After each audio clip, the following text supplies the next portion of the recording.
Dear students, polynomial means when two or more than two terms are added, subtracted or multiplied. It is called polynomial. Now polynomial can be classified into many ways, like in terms of degree. Degree means maximum power. So in terms of degree it can be linear, quadratic, cubic. A polynomial can have terms like constant terms. If it is a quadratic polynomial, then there will be maximum two roots. Hence the sum of roots alpha plus beta equals to minus p upon a, and the product of roots equals to c upon a.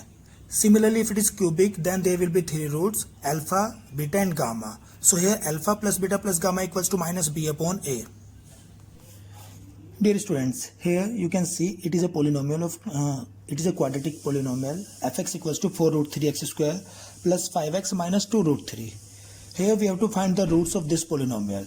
So firstly you can see it is 4 root 3 x square. It means ax square plus bx plus c.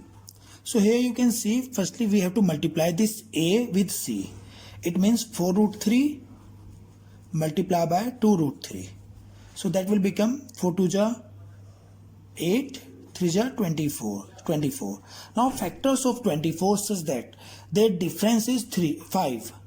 Factors of 24 says that their difference is 5. So here you can see it is 8 minus 3 equals to 5.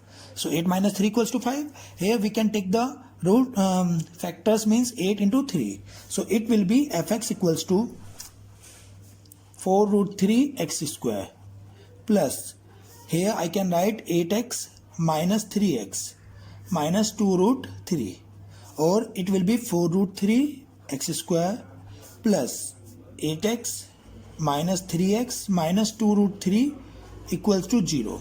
Now here taking 4 as a common part, we will get 4x as a common part. We will get root 3x plus 4 2 ja 8. Similarly minus root 3 as a common part. You can see it is 3, it is root 3. So minus root 3 as a common part, it will be minus root 3.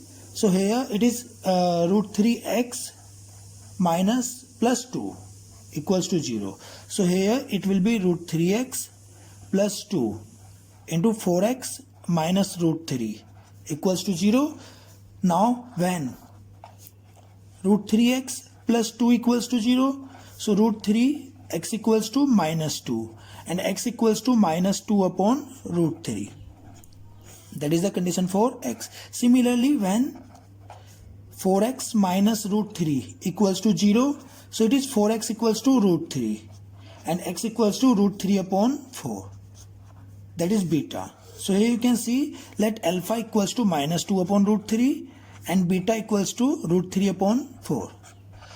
Now we have to verify that the roots are followed the relation sum and product. So now I can write ki alpha plus beta equals to minus 2 upon root 3 plus root 3 upon 4. Taking 4 root 3 as LCM, 4 root 3, it will minus 4 2 ja 8, minus 8, root 3 into root 3 plus 3.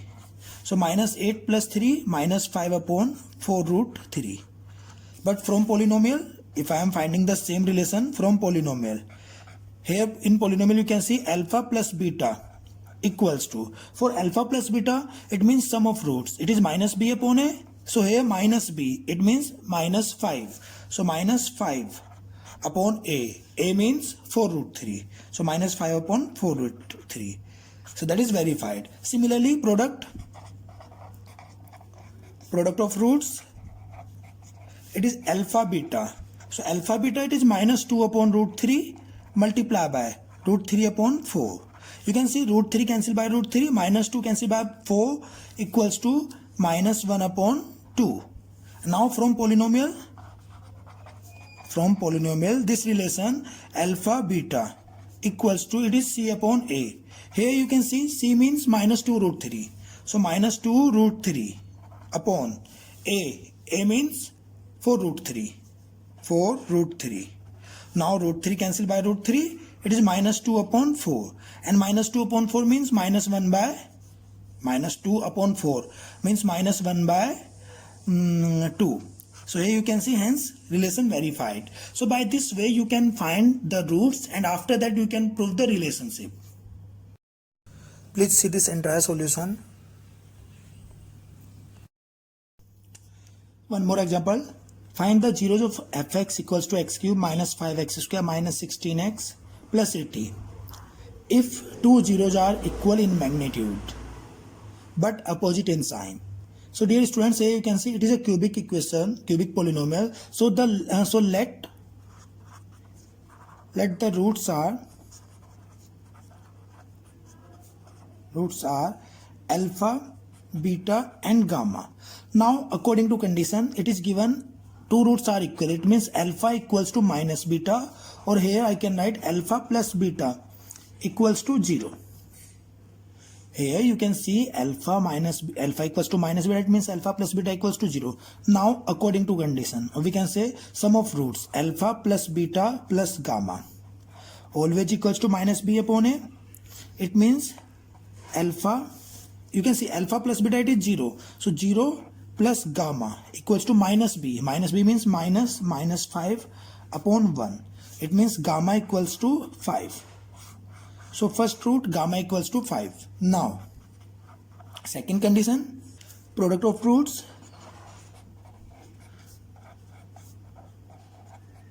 alpha, beta, gamma equals to minus, you can see, but in cubic it is minus plus minus, again minus d upon a. So alpha into beta, beta means minus alpha, into gamma, gamma means 5 equals to minus d. The value of d, it is 80. So plus 80 upon 1. So here alpha into alpha minus alpha square equals to 80 upon 5, or minus alpha square equals to minus 16. Yeah, minus plus alpha square equals to 16, or alpha equals to plus minus 4. Alpha equals to plus minus 4. So now if alpha equals to plus 4, then beta equals to minus 4, and if alpha equals to minus 4, then beta equals to plus 4. Hence I can write ki hence roots are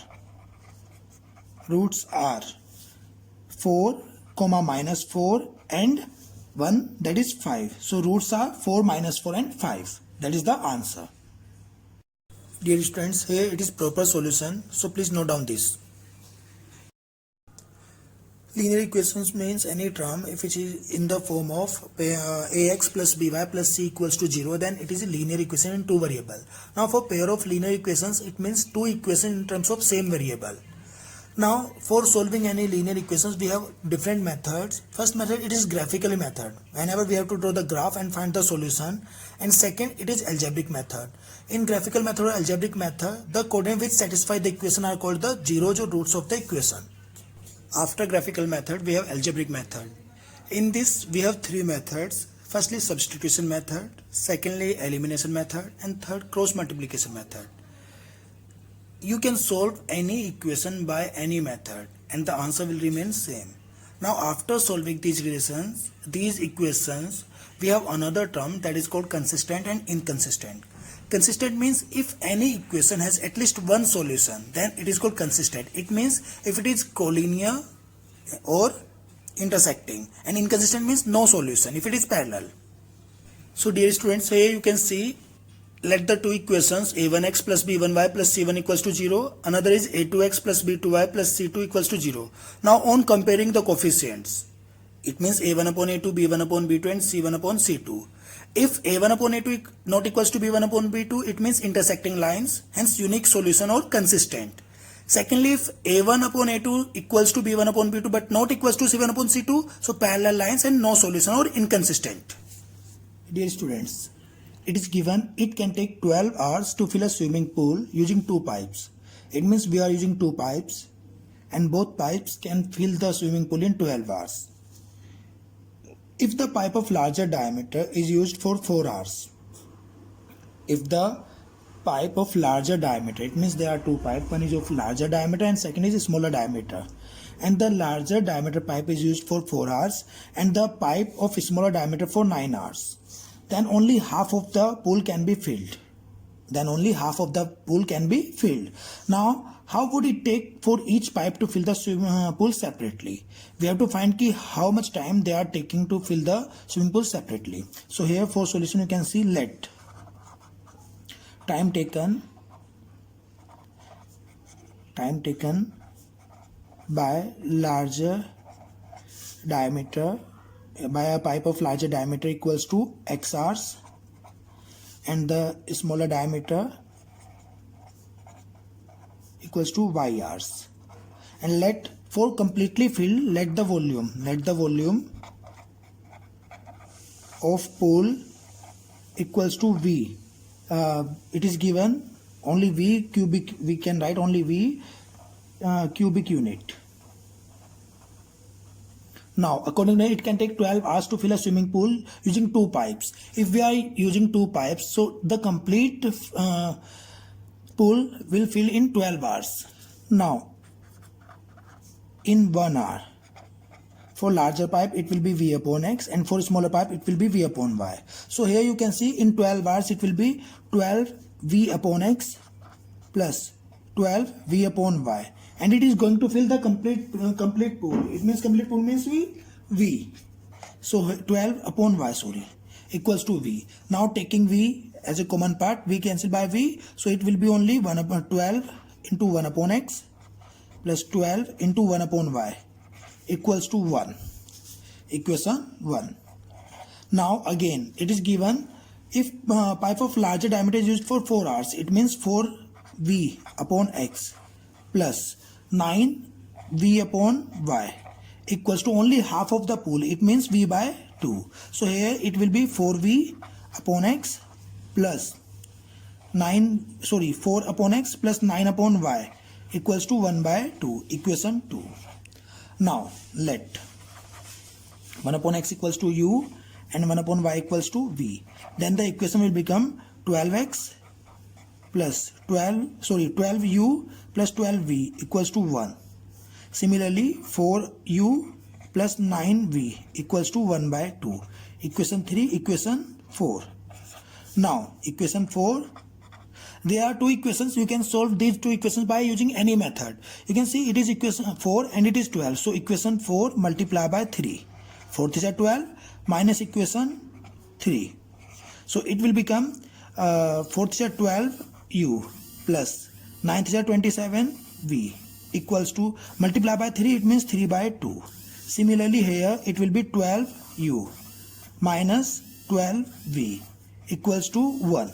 Now we are going to subtract, it means minus. So minus plus minus. This term cancel by this term.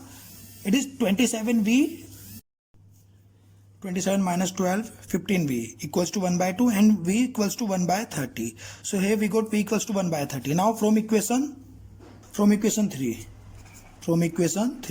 Here we will got, it is given 12U equals to 1 minus 12V. V means 1 by 30. So here 12U equals to 1 minus 12 upon 30 means 6 to the 12, 6 5s are 30. So it is 2 upon 5. And 5 1s are 5, 5 minus 2, 3 upon 5. So here I can write U equals to 1 upon 20. Now it is V equals to 1 upon 30 and U equals to 1 upon 20. But here you can see 1 upon X equals to U. It means now 1 upon X equals to 1 upon 20. It means X equals to 20 hours. Similarly you can see V equals to 1 upon 30. But V it is 1 upon Y. So 1 upon Y equals to 1 upon 30. Hence Y equals to 30 hours. So I can write hence time taken by the pipe of larger diameter equals to 30 hours and time taken by the pipe of smaller diameter equals to 20 hours. Now again dear students, you can see let the diameter time taken by larger diameter equals to X hours and the smaller diameter equals to Y hours. So here the condition is that complete swimming pool is going to fill in 12 hours. It means 12 V upon X plus 12 V upon Y equals to V. So here I can write 12 into 1 upon X plus 12 upon Y equals to 1. Equation 1. Similarly, equation 2, it will be 4 upon X plus 9 upon Y equals to 1 by 2 because of half swimming pool. So now let 1 upon x equals to u and 1 upon y equals to v. You will get another two equations, 12u plus 12v equals to 1 and 4u plus 9v equals to 1 by 2. Now you can solve these two equations by using any method. It's your choice. You can use any method and after that calculate the value of u and v. You will get a value of x and y. Dear students, now for different figure we have different formula. For surface area, for plane surface area and for volume.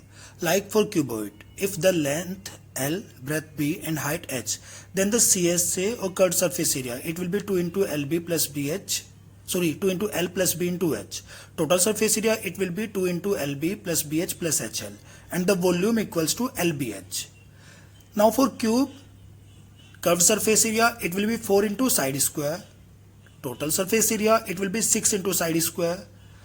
And the volume, it will be A cube, means side cube. For right circular cylinder means if a cylinder is going to be slant at a 90 degree, so CSA, curved surface area, it is 2 pi RH. Total surface area, it is 2 pi R into R plus H, or volume equals to pi R square H. Now for cone, it is pi RL, right circular cone. CSA is pi RL, R means radius, L means slant height. Area of bottom, or we can say area of base, it is pi R square. So total surface area, it will be pi RL plus pi R square. And the volume, it is 1 by 3rd of the volume of cylinder. So 1 by 3 into pi R square H. Similarly for sphere, it is 4 pi R square CSA. Total surface area, it is also 4 pi R square. And volume, it is 4 by 3 pi R cube. Hemisphere CSA, that is 2 pi R square. Total surface area, it is 3 pi R square because pi R square, that is the base. And the volume, it is 2 by 3 of pi R square. After that, that is the frustum of a cone. In a frustum of a cone, curved surface area, it is pi L into R plus small r. It means both the radius, small r plus capital R. Total surface area, it is pi R square means area of base plus pi R square area of top plus pi into R plus L R. Dear students, it is one example. It is given water in a canal 30 decimeter wide and 12 decimeter deep is flowing with a velocity of 10 km per hour. Here you can see it is given in decimeter, here it is in kilometer. How much area will it irrigate in 30 minutes if 8 centimeter of standing water, it is again in centimeter, of standing water is required for irrigation. So firstly, dear students, listen here, कि 1 decimeter equals to 10 centimeter. It should be remember 1 decimeter equals to 10 centimeter. So here I can say कि width of canal equals to 30 meter, 30 decimeter, it means 300 centimeter, and 300 centimeter means 3 meter. Similarly, after width, it is deep. Deep means height, or you can say depth of canal equals to 12 decimeter, it means 120 centimeter. So here it will be 1.2 meter. Now it is given ki velocity of water equals to 10 kilometer per hour. So here it will be, but it is given in 30 minutes. So in 30 minutes it will be 10 by 2, 10 multiplied by 1 by 2 equals to 5 kilometer. In 30 minutes it will be 5 kilometer, or I can say 5000 meter. So now volume of water flowing in half hour. In half hour equals to, here you can see it is cuboidal in shape. So area volume equals to length into breadth into height. Volume equals to length, breadth into height. Length means this length of velocity, so 5000. Breadth means 3 meter. And height means 1.2 meter cube. That will be meter cube. Now on solve, it will be 18,000 meter cube. So in half hour, it means in half hour, it is the volume of the water. Now let the area irrigated in half hour equals to x meter square, because you have to find how much the area. So it is x meter square. Now again, now area into height equals to volume of water. Here you can see area means x. Height, it is given 8 centimeter of standing. It means 8 upon 100. It is in meter. Equals to volume. It is 18000. So here x equals to 18000 and 00 divided by 8. And after solving you will get x equals to 225,000 meter square. So here I can say कि hence canal irrigates 225,000 meter square in 30 minutes or in half hour. In 30 minutes or half hours. That is the answer. Dear students, please see the solution. You can see 1 decimeter equals to 10 centimeter. It should be remember. Now the width of the canal, it is 30 decimeter, it means 3 meter. Depth, it is 120 centimeter, it means 1.2 meter. Now the velocity of water, it is given 10 km per hour. Or we can say in 30 minutes, it will be 10 multiplied by half. It means 5 km or 5000 meters. So now the volume of the water, since it is a canal, it means in cuboidal shape. So it will be LBH. It means length 5000 multiplied by 3 multiplied by 1 by 2. After solving, we will get 18,000 meter square. Meter cube, sorry. It is meter cube. It should be remember, it is meter cube. Now let the area to be irrigated in half hour equals to x meter square. So now we have another formula ki area into height. It is given area into height equals to volume of water. It means area x multiplied by height, it is 8 upon 100 because it was 8 centimeter. It means 8 upon 100 equals to 18,000. Now after solving, you can see x equals to 18,000 multiplied by 100 divided by 8, or x equals to 2000, it will be 225,000 meter square. So hence we can say कि canal irrigates 2,25,000 meter square in 30 minutes. You can convert this into hectare, you can convert this into kilometer.